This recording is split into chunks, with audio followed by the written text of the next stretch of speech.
Hello, everybody, and I'm Uriel Caballero, and this is the Focus of Tomorrow show.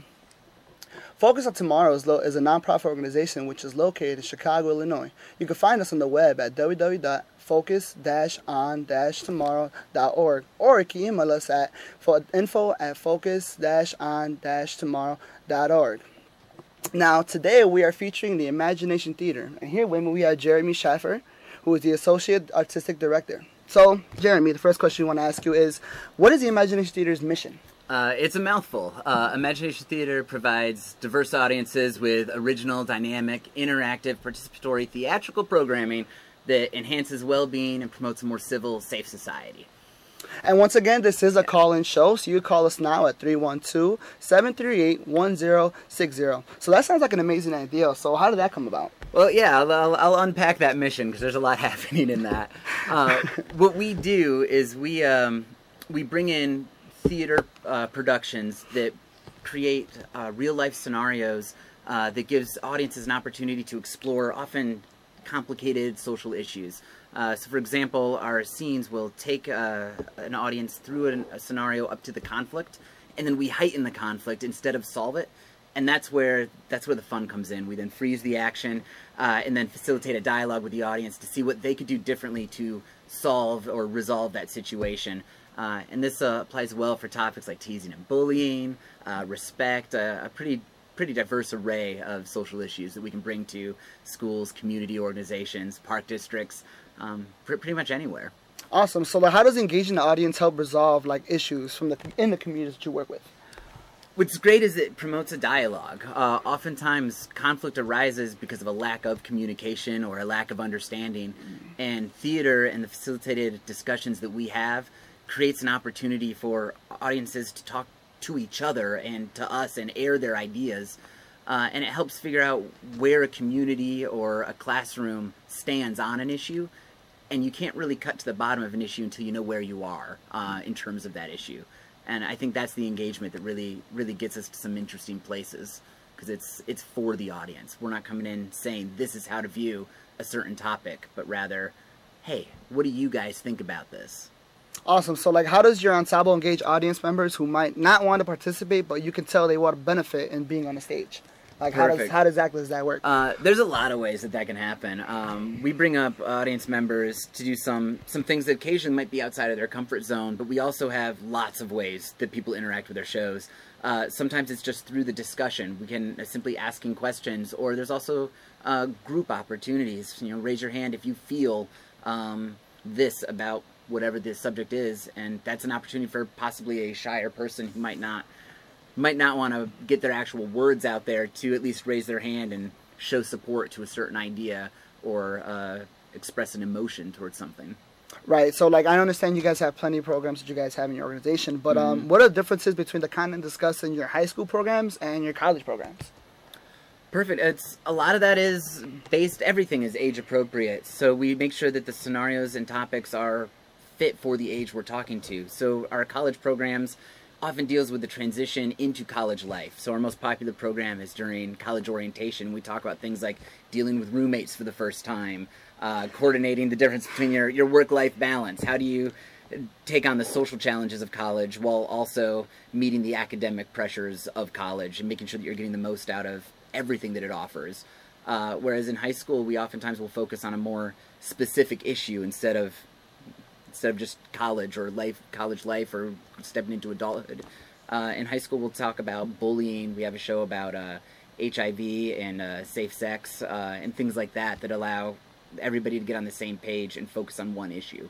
So how exactly do you engage into the high school kids? What's the rundown on it? How do you set them up to engage with each other? There's a lot of things that happen there. Oftentimes we start out with just a group game or an improv exercise that can get everybody all at once participating and getting their voices heard, and sometimes even just the act of standing up or sitting down is enough to kind of get through some of that resistance that you'll occasionally have when you're facilitating a large discussion.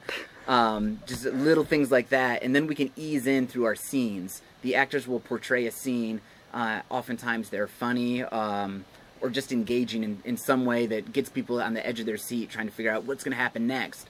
And then because we don't solve the situation, I think the audience already has their own ideas of, oh, I would love to see them try this. And so they get to see their ideas in action right away. So, like, what is some success you have seen within these two programs? Within the college and high school programs, what success have you seen you personally?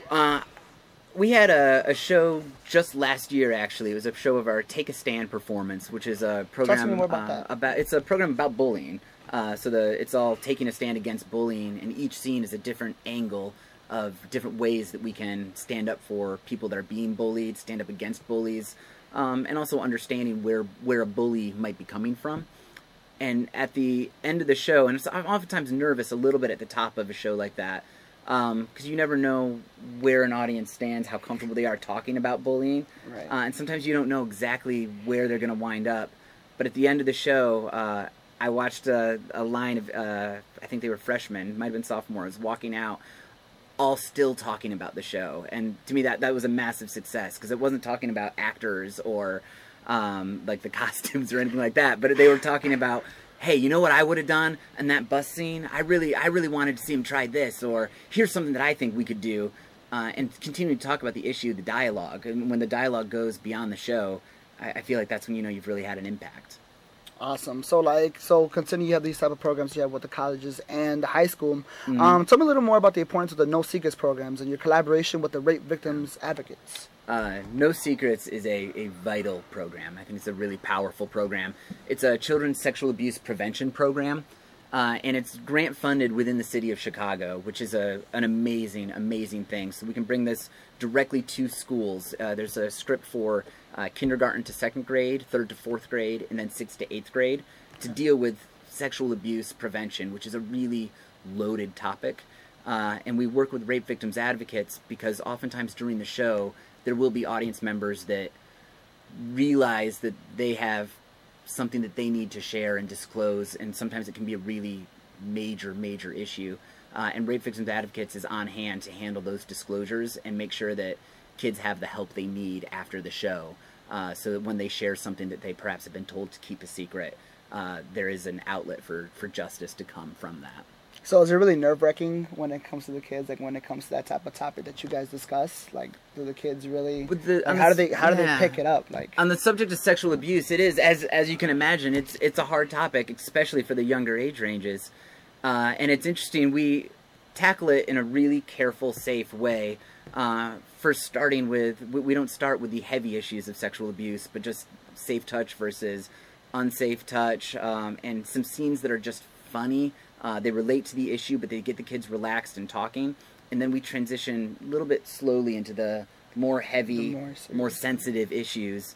And kids are, at that point, engaged and ready to talk about it. They realize that it's a safe environment to talk about and explore these issues. And then we're providing them with answers for how they can handle it if something happens, and letting them know, most importantly, that that's something that is not okay and can be reported and should be reported, and that they have the right to say no. Right. So, I mean, so transitioning, I mean, that leads to my next question was, like, because I know transitioning from kindergarten to 8th graders is, like, such a delicate topic. So, like, how does Imagination adjust their script to accumulate different age groups, especially for the younger ones? That's a great question. Sometimes it isn't the scenario itself. I mean, 8th graders are going through very different things than a kindergartner, obviously. So we'll bring in fresh scenarios.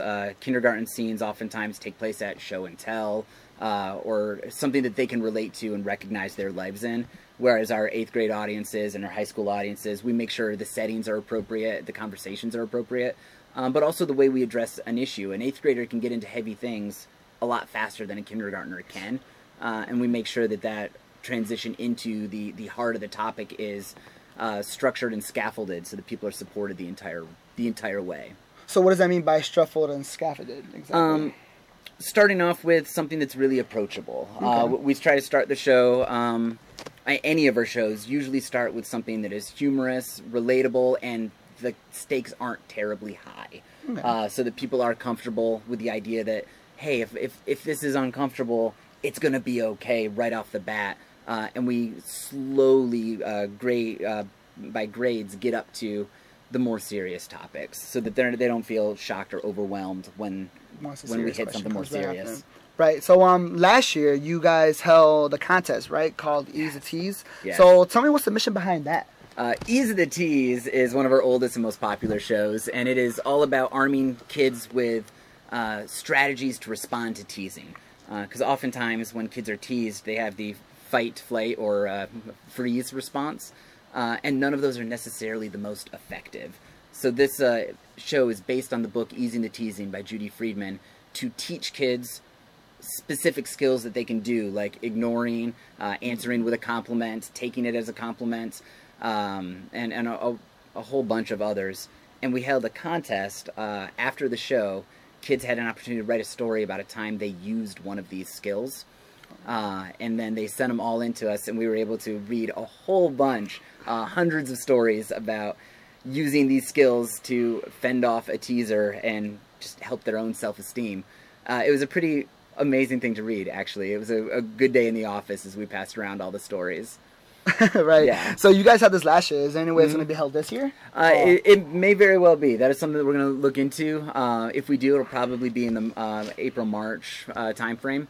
But it was a pretty solid contest that gave us a lot of feedback about how our audiences hold on to the skills. Right. So it is something that I would like to see back. Yeah. Oh, awesome. So other than Ease the Tease, what other contests did you guys have? That was the contest that we had, was the story. Right. And then we were able to pick, there were 3 winners actually, 3 story winners that got to have their stories up on our website.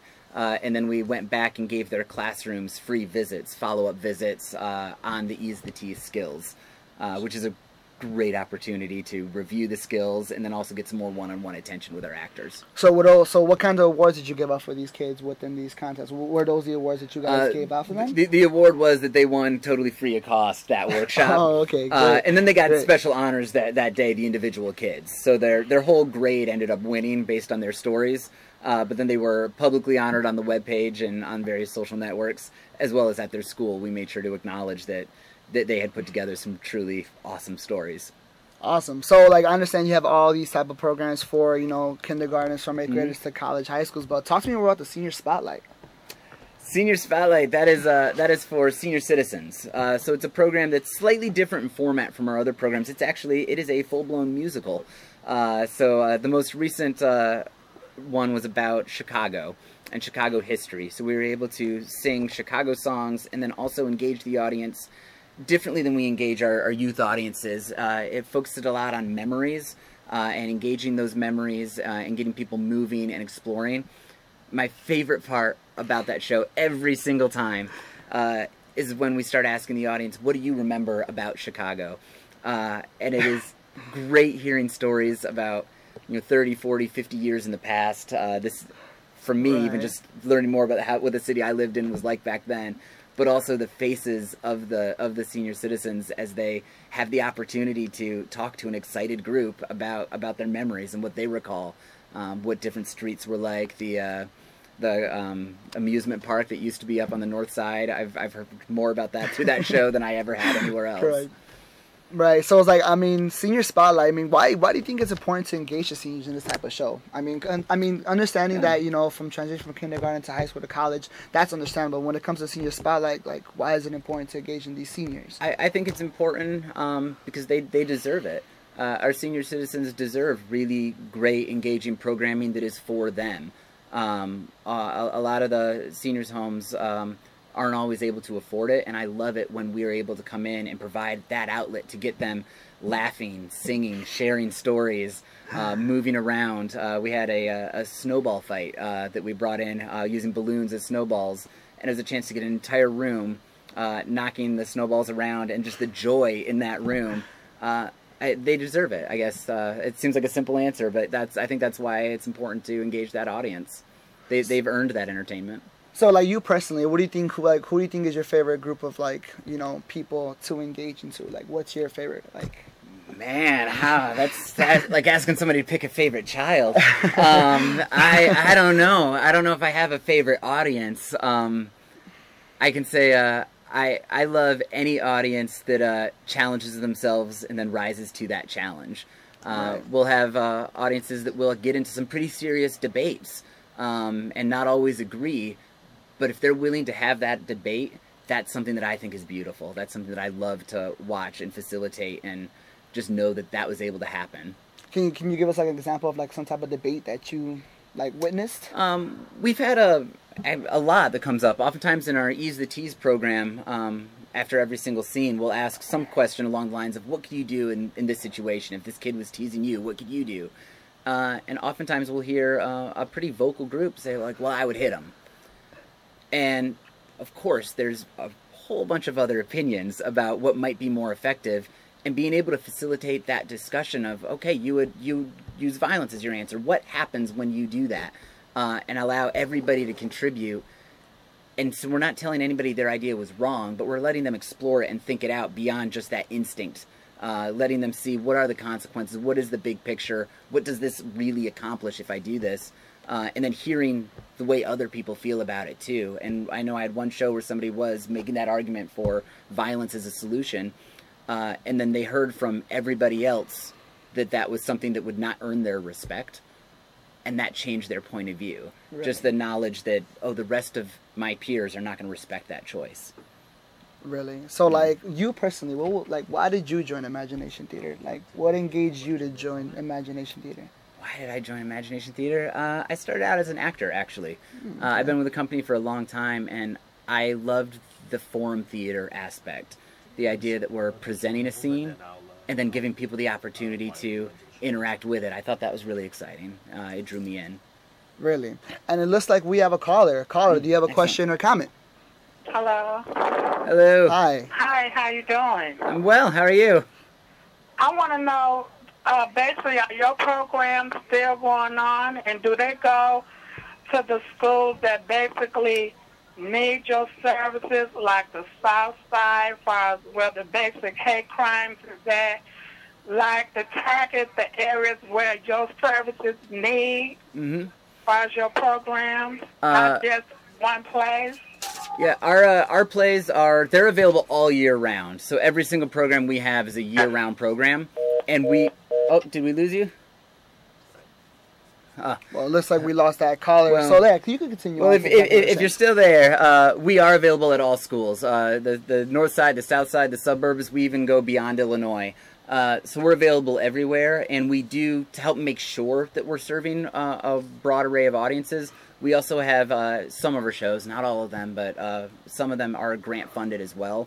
So we're always willing to work with schools to the best of our ability on price if there isn't a grant. Because I truly believe that cost shouldn't be a definitive factor. So when we can, we try to make sure we share the programs with as wide an audience as possible. Awesome. So what schools did you guys actually work with so far? Or at least you can remember. That's a lot to list. We've been with quite a few.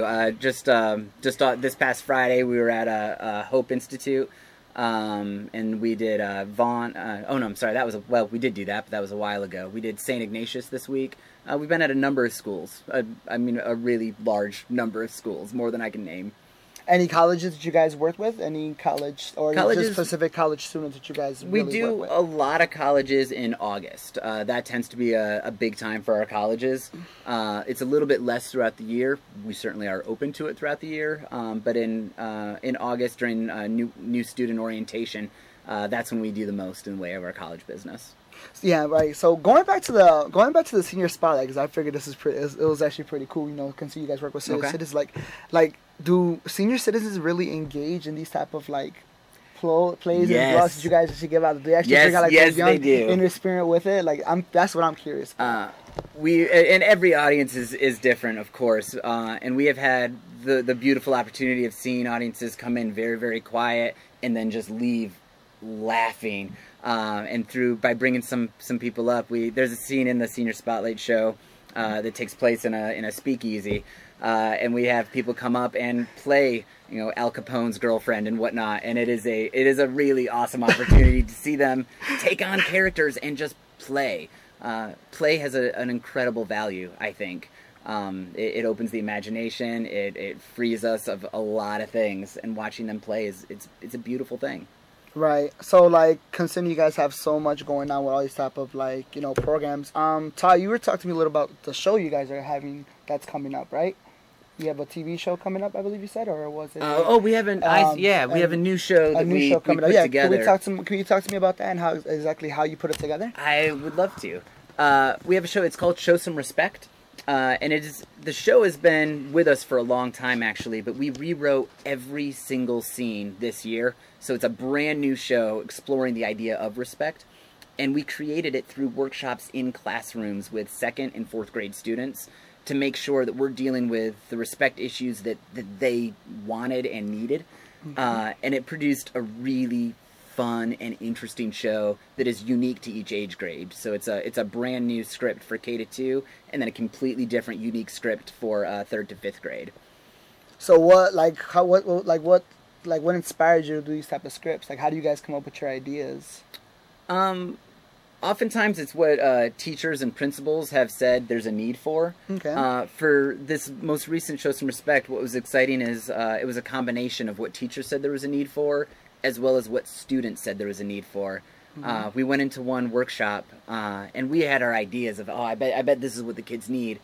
And both classes gave us a very specific scenario that I would not have guessed about how they didn't know what to do in terms of when they had a best friend that would get jealous and protective of them when they had other friends. And both of them really wanted that, both classes wanted that issue to be explored. And so we got a chance to create a brand new scene with these kids about respecting our friends and their right to other friends. Scene that I wouldn't have thought we needed. I really wouldn't have expected it, but it turned into a really great scene that the kids really responded well to. Really? Yeah. So, like, does Imagination Theater really inspire you to work with children and to keep working with all these type of people to get through the type of problems that they're going through? I can't imagine ever not working with youth. And I do all kinds of things with Imagination Theater and outside of Imagination Theater. But working with youth is huge to everything that I do. And helping people explore issues, have a conversation, and share their ideas, I just think that's vital. I think it's a really, really vital thing, and I love doing it. Awesome. So does Imagination Theater have any type of fundraising events coming up where you could come support the Imagination Theater? We have a fundraiser that actually it's through the mail every December. So if you're interested, you can visit our website or call us, and we'll make sure that you have the opportunity to contribute there. And then we also have a gala in the spring, and that is talk to me about that. Every year when we do it, it's called the Illuminate Benefit. Okay. And it's at a different venue each year, but we have an opportunity for people to come, contribute. There's always a silent auction. It's a real fun time, and usually an opportunity to see some form of our work. We can't always bring a whole show to the gala just because of space limitations, but an opportunity to play some of the games we play with our audiences, or just engage in a discussion. So is there any other programs that help support the Imagination Theater with you guys? Do you guys get any type of fundraising or support with it? There's a number of grants that we've had over the years, and a number of grants that come to us through a variety of sources. Awesome. And we also have support through partnerships and collaboration, like Rape Victims Advocates that you mentioned earlier, and Judy Friedman, author of Easing the Teasing. We have a lot of partners that we work with. Awesome. So can you tell me how people can find out more about the Imagination Theater and how they can contact you? Absolutely. We are all over the internet. Our website is imaginationtheater.org, and we spell theater with an ER instead of an RE. Why is that? Imagination Theater with an RE is a totally different company. So Imagination Theater with an ER at the end, .org. And then on there you can also see our blog, all of our social networks, and you can always call me at 773-492-1966. Awesome. And looks like we have 1 minute left in the show. Jeremy, do you have any last words to say to the audience? Just like with our shows are about the audience. We don't have spectators, we have spect-actors. So the show that we would bring to you is a show that is about you. So if that sounds appealing, give me a call. I think that's just great how you just like to interact with so many kids and, get them to engage through theater, not just through, one-on-one conversation, because I understand it's really hard for kids to, understand things and really talk about a lot of situations they're going through. And I think that's really great at what you're doing. Thank you very much. So once again, this is Focus on Tomorrow. Focus on Tomorrow is a nonprofit which is located in Chicago, Illinois. You can find us at the web at www.focus-on-tomorrow.org or email us at info@focus-on-tomorrow.org. Once again, I'm Muriel Caballero, and thank you so much, Jeremy. Thank you. And welcome back. Oh, and see you guys later on another episode of Focus on Tomorrow.